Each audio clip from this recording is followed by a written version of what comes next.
I'm going to share this next one, actually, the way of life together. And so, if you want to take out your books and your whatever else, I'm going to need two volunteers or three volunteers in just a moment. I'm going to need a brother and a someone and a Jesus. So maybe if you're bored, you could raise your hand when we get to that. The way of life together. Let's say the verse from Ephesians 2:22. This is our theme verse at Trinity too. In him you are also being built together into a dwelling place for God by the Spirit. The way of life together is a way that we live together, but we also live together with God. The church is to be welcoming to people that aren't in the church. A former Archbishop of Canterbury said that the church is the one organization on earth that doesn't exist for its own members. Almost every other organization exists for its own members, paying members or people, but the church actually exists for people that aren't here yet, if you can imagine that. When we lose track of that, we actually go really far off track, but we exist for the sake of people that haven't heard yet, haven't believed, or think that this is too good to be true, that God is for us and not against us in Jesus Christ. And so we when we're talking about life together, we're talking about the life that we share together, but the life we share together with God too, that we're actually also, according to Paul in Ephesians, being built to be a dwelling place for God. That when we come here, it's not just to meet each other, but it's to meet a God who's present to us. And when we invite people to come join us in the way of welcome, we're not just inviting them to come enjoy conviviality, as wonderful as that is, or even a night of hospitality where we've, made sure that we've got your dietary restrictions in our mind. That all serves a great purpose. We actually want them to meet Jesus. We want people to meet the one who actually this community orbits around. Dietrich Bonhoeffer says a Christian community is only Christian if Christ is at the center of that community. You could be a good works community, or you could be we used to be lonely community, or you could be a sports team. You could have a lot of different things in common, and those things are actually great. Nothing wrong with those things. But the one thing that actually we all share in common is Jesus. Jesus is the one who actually draws us into community. And so let's look at the community ways here. We commit to time alone so that we can be healthy together, and we commit to time together so we can be healthy alone. Some of you can just leave that screen up, Brenna, thank you. Some of us are like, I have no trouble committing to time alone. Raise your hand if you have no trouble committing to time alone. Bless you guys, love you guys. It's even more of a miracle that you're here this weekend. And then some of you are like, I have no problem committing to time with other people. Raise your hand if you're like that. Yeah, you are a mover, a shaker. You are, what are we doing next? How long do I have to sit in this chair? When's the next time we're going to stretch? Right? And so the thing is, I just stole this straight from Dietrich Bonhoeffer in his book called Life Together, because he had noticed in their young adult community that he helped lead, that there were people that were prone to the solitary life, and there were people that were prone to constantly being together. And he noticed too that when people that were prone to the solitary life connected at least occasionally with other people, their time alone was a lot healthier. And he noticed that people who were no problem being with other people, and yet they found a place to kind of get out for a walk, or to stare at a wall for 15 minutes, or just to be on their own, it made their time together a lot healthier. And he started saying, if we, oftentimes our solitary life can be an escape from something, or our life together life can be an escape from something. And this commitment to life together does not mean that we spend all of our time together. But it does mean that in order to be healthy together, we do actually have to spend some time on our own. Good news, introverts, no problem with that. We actually need you in our community to help us keep, Jason, I've never seen you smile so big in my life. We need you, introverts. We do. We actually do. I know the church communicates something different oftentimes, but we need you. Likewise, the converse is absolutely true too. That there's can be an indulgence in the solitary life, kind of a self-indulgence. I don't mean you're like sinning all the time or something in that life, but it's kind of like it's a place where I'm kind of in charge and I don't have a lot of other people making demands, and I'm not awkward when I'm just all by myself. You know what I mean? I kind of feel a little awkward when I'm sitting at a table and the conversation isn't that smooth. This is the balanced life, and it fits with so many of these other things in regards to word and prayer and rest and work.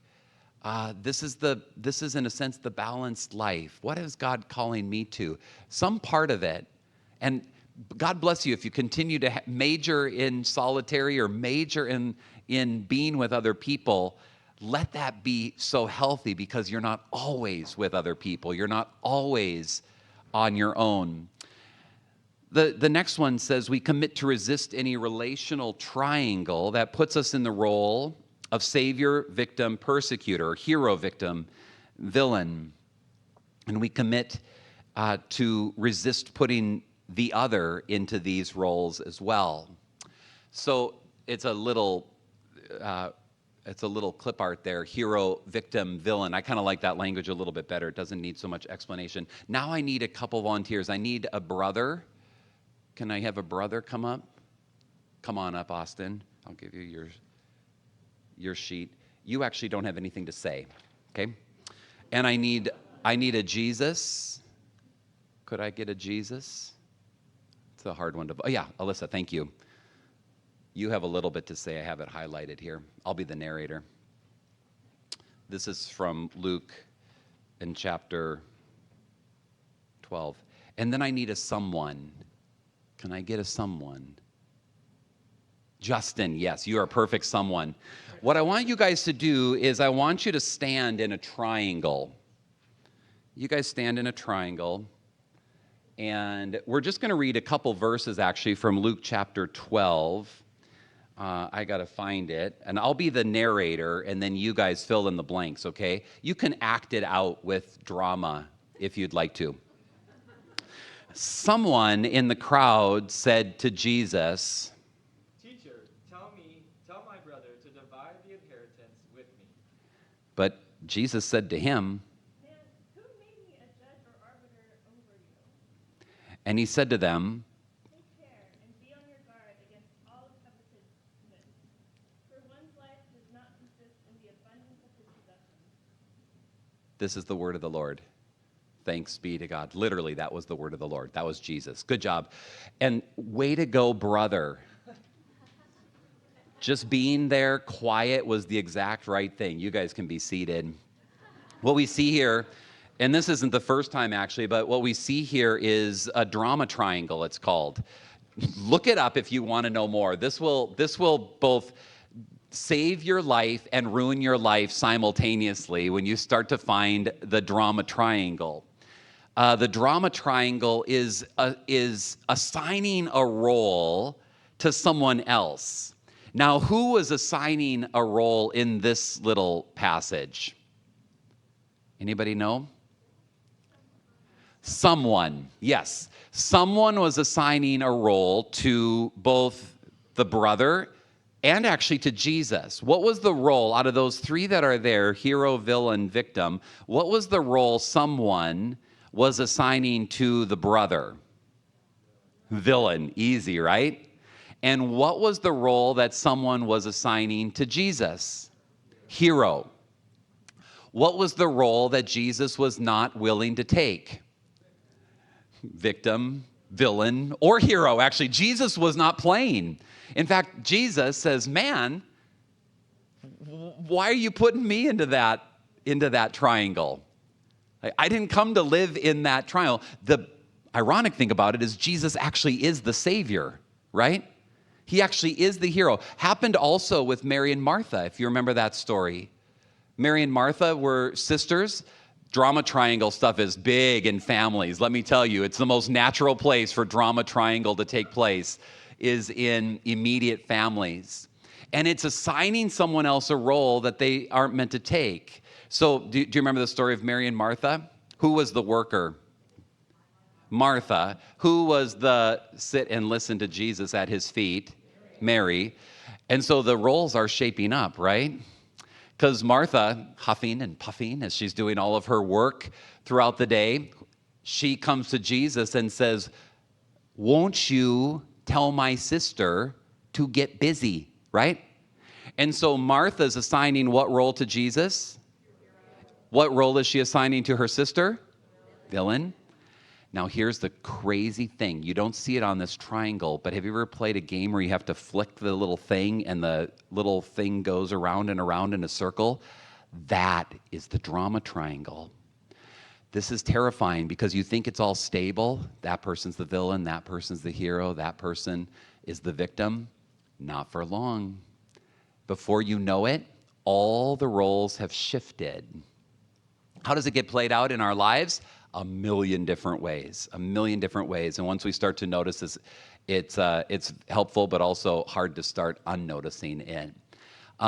For instance, we had a friend who had adult children who weren't doing what they wanted the adult children to do all the time.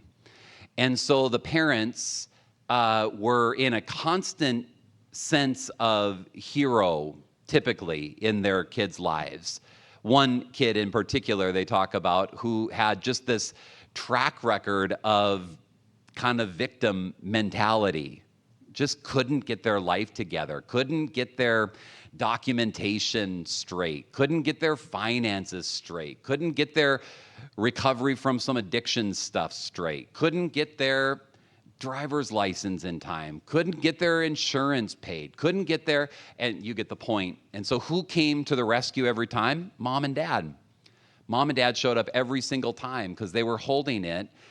And then mom and dad kind of realized, like, I don't think we're helping our son. I think we're hurting him.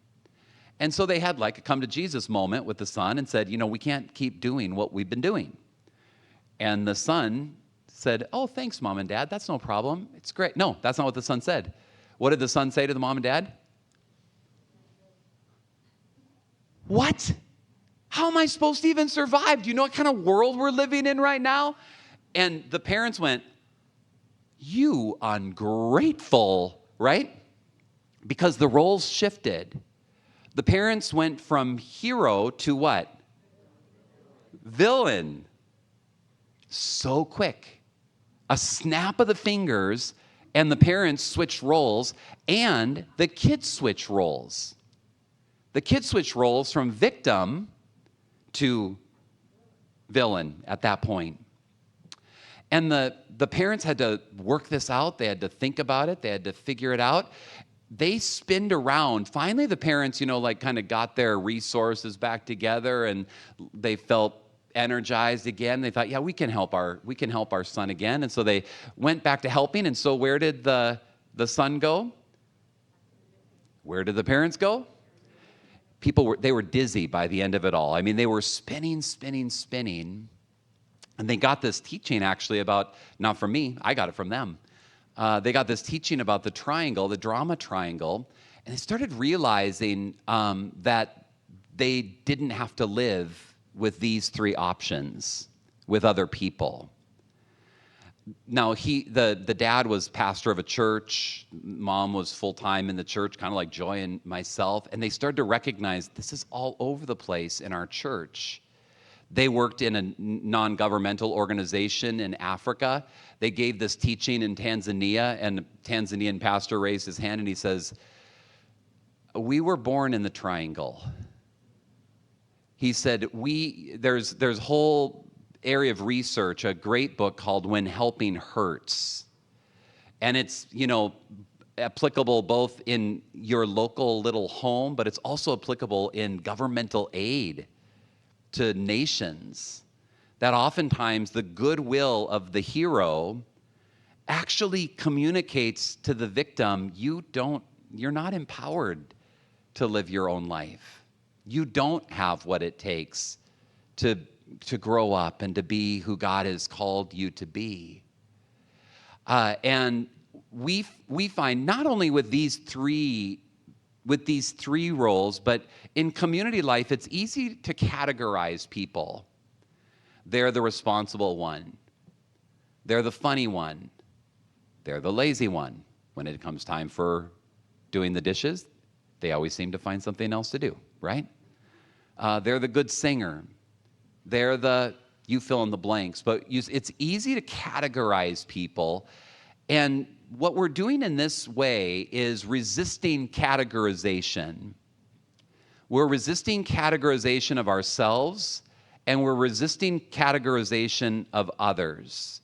We live in a world right now where it's not just in community, but it's so pervasive, the categorization of other people. Oh, they're fill in the blank. And oftentimes for us, the primary categorization is a political categorization in America right now. And in categorizing people, we kind of neutralize people. We kind of go, I don't need to pay attention to what they think because they think crazy things. Or I don't need to because they're the joker. Or I don't need to because they're the irresponsible one. Or we got to pop to because they're the one who always knows what's going on. And in categorizing people, we lose something that's more, there are categories that we kind of fit into. There's no doubt about it. But actually, healthy community doesn't exist in the place of safe categorization of people. There's a deeper identity that is way more important. And that is, what I would call a baptismal identity. That is a claimed identity, and not just us claiming, but God claiming us. I couldn't even talk when a name was given to me. Nathaniel, actually. Nathaniel Isaac Hoff, beloved son. I baptize you in the name of the Father and the Son and the Holy Spirit. It was spoken over me, I don't remember it. It's a more core identity than Nathan, the guy that always needs to please everybody. Or Nathan, the one that needs to make sure everybody's getting along. Or Nathan, the one that lives more than you imagine for praise. All that stuff, you know what I mean? The ways we categorize ourselves, the ways we categorize others is such a bunch of bluster compared to what's actually down underneath. And this way of resistance is a refusal to either in quick ways or even longer ways, primarily categorize people as any of these three things, or honestly anything else. But to recognize each other for who we actually are, which is one claimed by Jesus, one loved by Jesus, one saved and forgiven by Jesus. An even healthier, original identity would be even sinner over a lot of the other categories that we might neutralize people in. Because we know what to do with sin. God shows us to forgive it. We can actually receive each other for who each other is. Dietrich Bonhoeffer, again, in Life Together, he says something so powerful. He says, a community doesn't experience breakthrough in terms of like actual life-on-life transformational community. A community doesn't experience breakthrough until people are who they are with each other. And he says it's easy to have kind of a holy club. People, Christians, that kind of pat each other on the back and say, my trophies spiritually, or I'm so good at this, or he said, but real breakthrough comes when we're honest. And we're not he says, and we're no longer just a fellowship of saints, but we're a fellowship of sinners. That we actually are who we are with each other in the presence of God. I don't mean we just keep trying to sin. I don't mean that. but that we don't have to fake it, that we can take our mask off with each other, and we don't have to play the stupid old roles that either got assigned to us or we volunteered along the way, but we can be who we are. The last part about this comes with the hand motion, which is a hand. We commit to meaningful connection with one another by using ears, questions, and curiosity first. We're trying to learn how to ask better questions. We feel like a lot of the questions we ask each other are nominal or kind of surface level. And learning to ask good questions, deeper questions.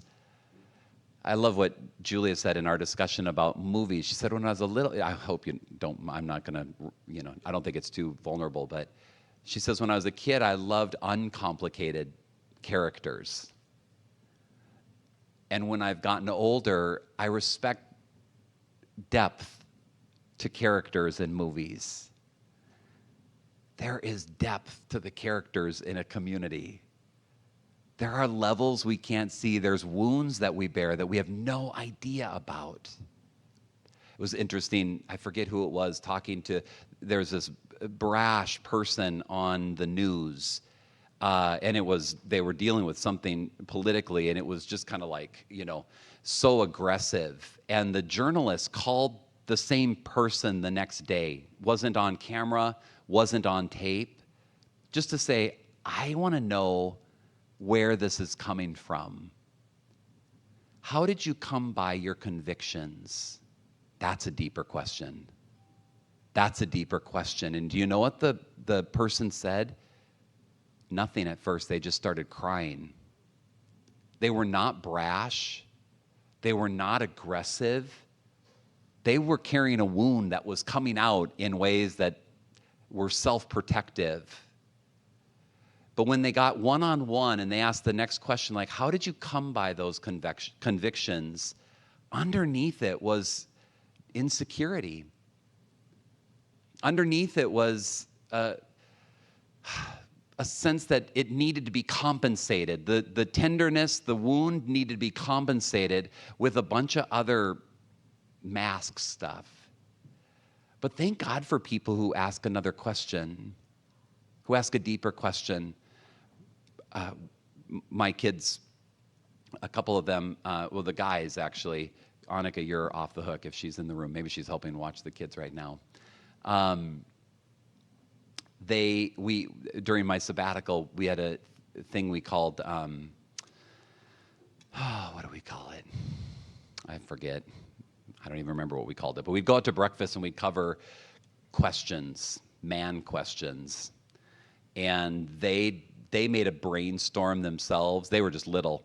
They made a brainstorm of man questions. Because I remember having man questions when I was a little kid, and I'm like, I don't know what to do with this, or that, or the other thing. And then I added a few things that I thought they should be asking as well. And so we always took a subject when we go out to Fantastic Cafe or somewhere else. But one day I said, this is one I think you should know. And I've never read the book How to Win Friends and Influence People, but that was the title of my little man talk that day. And I said, you guys, people are not used to being asked questions. And that's why conversation is hard. But it will help on a first date, or it will help when you're in an awkward situation if you have a few questions kind of in your back pocket. In fact, I said you could come up with 5 good questions and connect them to your 5 fingers. And leading with curiosity, I said, you get people talking, the awkwardness is gone. Just get other people talking, and it's so much more comfortable. And Peter, our youngest, he was like in 3rd grade, I think, at that time. That's how I remember it anyway. Peter came back the first day after we had our man talk question that morning, and he came bursting in the door, and he goes, Dad, you're right. People love talking about themselves. And I said, but the thing to notice is sometimes people ask you a question back. It's one thing to have 5 questions that kind of disarm other people and disarms a situation, But every once in a while, you'll meet someone that says, "But what about you? I'm curious about how you." I said, "Pay attention to those, because those are the good soil for a friend, actually, like a mutual kind of friend. You can't be an interviewer everywhere you go, but being an interviewer is actually kind of a great way to be in the world. Curiosity first." So that's where the hand comes from in terms of a symbol. Is we are seeking to ask better questions, not closed-ended questions, and we're practicing. We're not great at it yet, but we're trying. One great book in this is David Brooks' How to Know a Person. I've never read a book with so many good questions in it. Oh my goodness! If you want help in this I would definitely get David Brooks' book, How to Know a Person. Really, really good. Okay, so we are done with 7, the way of life together. I think I covered everything. What I want to do is go to some integration questions that go with this. Is that right? Yeah. We're doing it a little early, which is fine. 2:30, it says 2:30, but it's just after 2. Couple more questions, and again, let these just be kindling. If there's life with one of the questions, great. If not, move on. Down at the bottom are 2 way of life together kind of questions. When you felt the deepest sense of belonging, a camaraderie among a shared goal or mission or sense of identity. Aristotle says there's 3 levels of friendship. The first level is friendships of utility. That is, I can get something out of you. That's what we call networking. It's not wrong, but there's a deeper level of friendship, and that is the level of what's called kind of a shared affection. I love this one. This is the one that you don't notice how much time has gone by when you're with this person. Or this is the kind of person that you would call like just wasting time together. And it doesn't even feel like that. You're not like, are we almost done yet? You're like, 6 hours? Where did that time go? Oh my goodness. That's a friendship of like shared affection. A friendship of utility, it's not like that. You're like, I have a half-hour slot. I'm ready. Let's go. You know what I mean? And then I'm off to my next thing. The deepest level, he said, is a friendship of shared mission. It's like a band of brothers has been called, or it's a cadre of people that they got a common, they're willing kind of to blood, sweat, and tears together. And that's a little bit what I'm looking for here. We can't have that relationship with everybody. Honestly, we can't even have the middle relationship with everybody. That's why those kind of friendships are so valuable. But when have you felt a deep sense of belonging, a camaraderie around a shared goal or mission or sense of identity? I also love the question, what's your favorite ice-breaking question or funniest pickup line or small talk question? I'm actually like insatiable for good questions. I love good questions. I love when we're sitting in my family, when we're all back together and they're just chattering and I say, I got a question for y'all, you know what I mean? And get them talking, and they're annoyed, but then they love it after 2 seconds. So I just would say, as far as closing up the way of life together, is the way of counter formation. The way of life together is a way of resistance to a culture that is increasingly lonely, individualistic and private, and simultaneously dehumanized and impersonal. It's amazing to me how impersonal we're becoming, but also how private we're becoming. Questions help us personalize persons and not be quite as private, individualistic. It's a very different way of living than the way of life that's going on around us. I could give you, I couldn't give you quotes, but you've heard quotes about Generation Z and loneliness. You've heard quotes about the Omega generation and loneliness. This is so throughout. People who have young children, few people with young children, it's a miracle that you're here this weekend. I honestly commend you so much, because I remember when we had young children, one, how physically exhausted we were and how our schedule was untenable just absolutely unsustainable. And yet how kind of lonely we were. How like we were constantly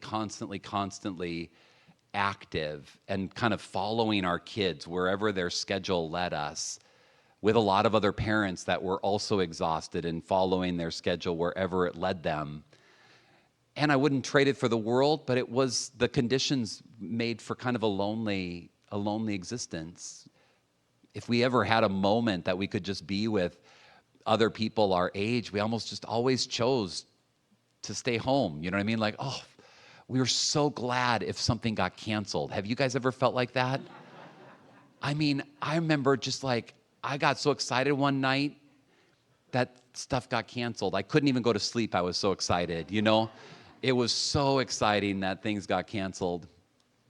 And on the other hand, there's a lot of people that are going, I don't even know what you're talking about. I mean, like, I would long to have people that cared to be with me over time. This is stuff I think I think COVID was so damaging, not just to a younger generation. I think it really damaged all of us in regards to community life. So we're all relearning.